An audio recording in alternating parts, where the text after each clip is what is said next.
ऐसे। अच्छा, अस्सलाम वालेकुम सर। ये मेरा टॉपिक है। मेरा टॉपिक क्या है? फोरियर सीरीज़ इन टू वेरिएबल्स क्या होता है। पहली बात, फोरियर सीरीज़ को टू वेरिएबल में बताने से पहले हमें पता होना चाहिए फोरियर सीरीज़ क्या होता है। फोरियर सीरीज़ ना एक जोसेफ साइंटिस्ट थे, जोसेफ मैथमेटिशियन और फिजिशियन थे जिन्होंने ना फोरियर सीरीज़ के बारे में बताया था। ठीक है, अब मैंने इंट्रोडक्शन लिखा हुआ है। फोरियर सीरीज़ क्या होता है? फोरियर सीरीज़ होता है एक specific type of infinite mathematic function. Fourier series is a specific type of infinite mathematical series involving trigonometric function, जिसके अंदर ना ट्रिग्नोमेट्रिक फंक्शन इन्वॉल्व कर रहे होते हैं। उसके बाद इसको ना हम फिज़िक्स में भी यूज़ किया जा सकता है, हम इसको मैथमेटिक्स में भी यूज़ कर सकते हैं, इसको इलेक्ट्रॉनिक्स में भी यूज़ कर सकते हैं, और उसके बाद हम इसको यूज़ कर सकते हैं सिग्नल्स के अंदर भी, कम्युनिकेशन सिग्नल्स के अंदर भी। उसके बाद ना फोरियर सीरीज़ की डेफिनेशन है, a Fourier series is a way to represent the periodic function. Fourier series वो होता है एक रास्ता कह लो या वे होता है जिससे हम बता सकते हैं पीरियोडिक फंक्शन को एज द सम ऑफ किसके सम में, साइन और कोसाइन के सम्स के अंदर।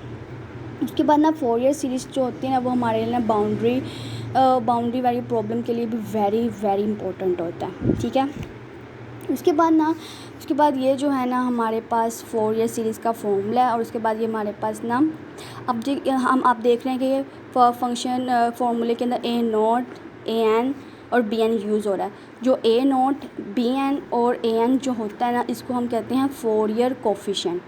ठीक है, उसके बाद ना एक बात होती है कि फोरियर सीरीज़ जो होती है वो हम यूज़ क्यों करते हैं। फोरियर सीरीज़ हम लोग इसलिए यूज़ करते हैं एक्सपेंशन ऑफ एनालिसिस पर्पस। हम ना एक्सपेंशन ऑफ एनालिसिस पर्पस के लिए जो होता है ना फोरियर सीरीज़ को यूज़ करते हैं। एक्सपेंशन एनालिसिस पर्पस के लिए फोरियर सीरीज़ को यूज़ करते हैं। उसके बाद मेरे पास दूसरा टॉपिक होता है कन्वर्जेंस ऑफ फोरियर सीरीज़ क्या होता है। अब कोई भी फंक्शन होता है ना वो हमारे पास ना पीस वाइज मूव कर रहा है, कोई मसला नहीं हो रहा, वो अपना वैल्यूज़ दे रहा है ये वो, लेकिन एट अ टाइम पे एक पॉइंट पे जो होता है ना वो फंक्शन जो होता है ना हमें इन्फिनिटी पे वैल्यू देता है। यानी कि अब वो जो फंक्शन है ना वो हमारे पास कन्वर्ज नहीं रहा, अब वो हमारे पास फंक्शन क्या है, हमारे पास डाइवर्ज है। अब उस डाइवर्ज को कन्वर्ज बनाने के लिए ना हम लोग ये वाला फॉर्मूला यूज़ करते हैं। अब इसके अंदर ना एफ एक्स प्लस और एक्स माइनस जो होते हैं ये हमारे पास लिमिट्स होती हैं बोथ साइड्स की। उसके बाद हमारे पास आता है फोरियर साइंस और कोसाइंस। अब फोरियर साइंस और कोसाइन क्या होते हैं? साइंस जो होता है ना वो हमारे होते हैं इवन, और जो कोसाइन होते हैं वो हमारे क्या होते हैं, ओड। ठीक है, उसके बाद ना X even is symmetrically with respect to Y axis, और जो और होते हैं symmetrically with respect to origin. अब इवन जो होता है वो वाई एक्सिस पे कैसे होता है, मतलब कि जो इवन्स की वैल्यू होती है वो हमारे पास वाई एक्सिस पे होती है, यानी कि अगर एक साइड पे वैल्यू बढ़ रही है तो दूसरी साइड पे भी उतनी ही वैल्यू बढ़ेगी। और जो ओरिजिन होता है ना उस पर हमारे पास ना उसके ऊपर ना हमारे पास क्या कहते हैं, ओड वैल्यू आ रही होती है। उसके बाद ना जो इवन और ओड होते हैं ना वो ओरिजिनेटेड करते हैं पॉलिनोमियल से। उसके बाद मेरा टॉपिक क्या है, फोरियर सीरीज़ इन टू वेरिएबल्स क्या होता है। अब मैं कैसे इस चीज़ को बता सकती हूँ Fourier series in two variable, by solving two dimensional heat and wave equation के ज़रिए मैं अपना फोरियर सीरीज़ इन टू वेरिएबल्स बता सकती हूँ। ठीक है, उसके बाद ना यहाँ ना मैंने एक एग्जांपल ली हुई है। सपोज हमारे पास एक रेक्टेंगुलर रीजन है in a thin plate in विच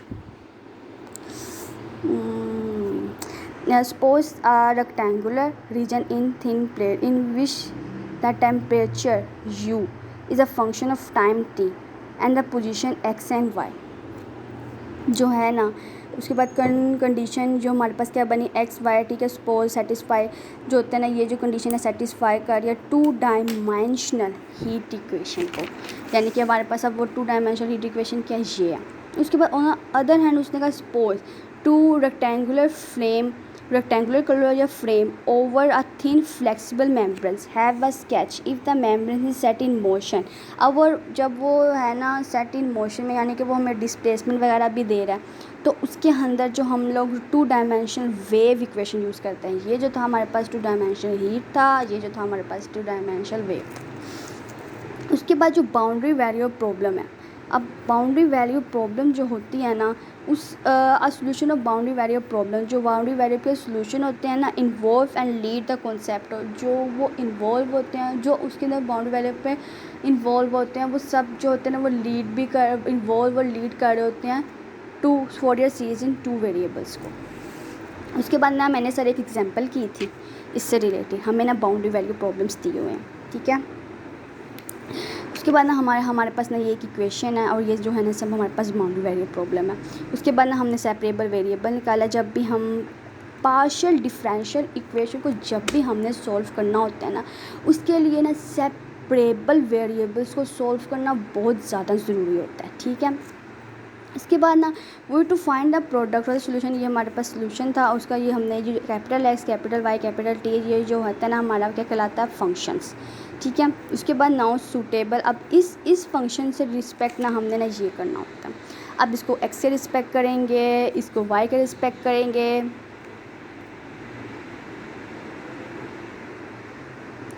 इसको एक्स के रिस्पेक्ट करेंगे, इसको वाई के डबल डेरिवेटिव करेंगे और इसको टी के रिस्पेक्ट करेंगे, तो हमारे पास ये वाली फॉर्म बन जाएगी। उसके बाद एक्स को एक्स से करेंगे, वाई को वाई से करेंगे, टी को टी से करेंगे, किया जाएगा। अब इस सारी इक्वेशन को ना सर हमने क्या करना है, हमने ना इसको माइनस लैम्डा के इक्वल कर देने, जो कि हमारे पास सेपरेबल कांस्टेंट होता है। एक्स को अलग करना है, वाई को अलग करना है, फिर हमने इसको एक और सेपरेबल कांस्टेंट माइनस म्यू के साथ कर देना है। म्यू के साथ करने के बाद हमारे पास ये बाउंड्री वैल्यू, हमारे पास ना to Sturm solution, to Sturm यानी कि ये with respect to Sturm Liouville problem with respect to variable X है और ये हमारे वेरिएबल वाई है।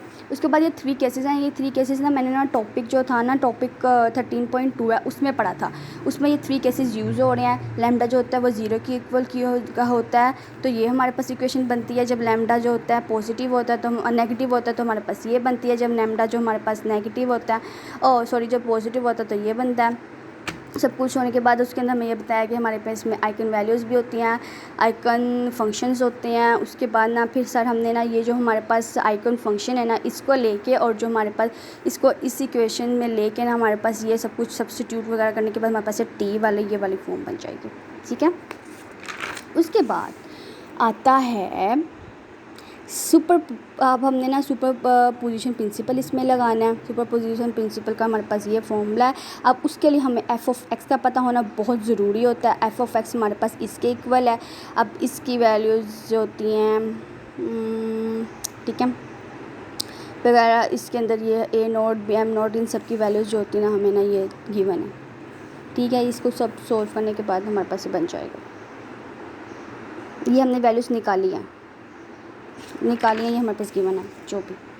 उसके बाद सर आपने मुझे ना 2 प्रॉब्लम्स दी थी, प्रॉब्लम नंबर 5 और 4, जो कि मेरी एग्जांपल से रिलेट करती हैं बहुत ज़्यादा, ठीक है। अब मेरे पास ये प्रॉब्लम नंबर 4 है। इसके अंदर ना मुझे लेप्लेक्स इक्वेशन दी हुई है, ठीक है, लेप्लेक्स दिया हुआ है, ठीक है। उसके बाद हमें बाउंड्री वैल्यू प्रॉब्लम्स वैसे कुछ एक रेक्टेंगुलर बनाया हुआ है, बाउंड्री वैल्यू प्रॉब्लम्स भी दी हुई हैं। तो उसके बाद उसने क्या सुपर पोजीशन मैंने फॉर्मूला इसके अंदर लगाया हुआ है। उसके बाद एफ ऑफ एक्स होता है, इसको सेपरेट कर दिया, एम को बी को एफ ऑफ एक्स और जी ऑफ एक्स का एक्स वाई कह के सब कुछ वैसे ही है। उसके बाद ना फिर मैंने अभी आपको बताया था एम एन जो होता है मैंने इसके ज़रिए निकाला, ठीक है। इस फॉर्म में करने के बाद तो मेरे पास ये फॉर्म बन गई। फिर बी एन भी ऐसे ही निकाला तो ये वाली फॉर्म बन गई। सब कुछ करने के बाद फिर एक ना जैसे मैं एग्जांपल के अंदर हमारे पास प्रोडक्ट वगैरह बन रहा था ना, उसको विद रिस्पेक्ट टू लेप्लेक्स को ना फंक्शन के एक्स के रिस्पेक्ट फंक्शन निकाला, वाई के रिस्पेक्ट फंक्शन निकाला, जेड के रिस्पेक्ट डबल डेरिवेटिव। सब कुछ करने के बाद ना फिर उसी तरह हमने एक सेपरेबल कांस्टेंट के इक्वल किया दोनों को। इन सबको करने के इसमें ना हमारे पास क्वेश्चन के अंदर हमने जेड की वैल्यू निकाले हैं, जी के सब कुछ कॉन्स्टिट्यूट वगैरह सब कुछ ना एडिशन सब्स्टिट्यूट वगैरह करने के बाद हमारे पास जो जी है ना ये बन जाता है, ठीक है। इस तरह ये प्रॉब्लम 5 भी डिट्टो ऐसे ही है आप, ठीक है। होप सो अच्छी बन जाए।